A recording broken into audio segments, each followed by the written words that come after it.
15-ші хадис. Қайғы қасіретке душар болғанда айтылатын сөз. Умму Салама былай деді: мен Хазіреті пайғамбарымыздың, Алланың оған игілігімен сәлем болсын, былай дегенін естідім: басыңа қайғы түсіп, біз Аллахтан келдік, қайтадан оған қайтамыз. Аллахым қайғы қасіретімнің орнына маған сауап бер, осының артынан бұдан қайырлысы нәсіп ет деп дұға қылғандардың барлығының тілегі орындалады. Умму Салама былай дейді: күйеуім дүниеден өткенде Хазіреті пайғамбардың, Алланың оған игілігімен сәлем болсын, үйреткен осы дұғасын оқыдым. Нәтижеде Аллах маған ең қайырлы нәрсені нәсіп етті.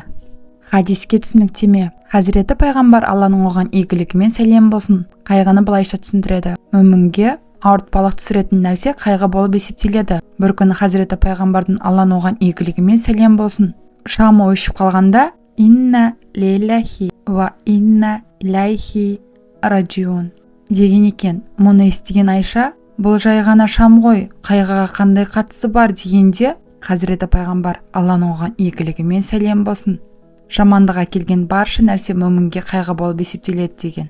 Қайғы келген сәтте Бақара сүресінің инна лиллахи ва инна илайхи раджиун 156 аятын оқуды интижр деп айтамыз. Яғни біз Аллахтан келдік, қайтадан оған қайтамыз деген мағынаны береді. Бұл сөздер арқылы барлық нәрсенің, тіпті жанымыздың да Аллахтық екенін айтқан боламыз. Саид бин Жубайр былай дейді: осы үмбетке берілген мұндай нығмет басқа үмбеттерге берілмеген. Егер осы нығмет Якуб пайғамбарға, Алла оған разы болсын, берілгенде жоғалтып алған баласы Жүсіпті, Алла оған разы болсын, қайғырып іздемей осы аятты оқыған болар еді. Иман жүз әйелге Раббысының жанында күнәсіз болғанға дейін өзіне әрі туыстарына қайғы келіп отырады.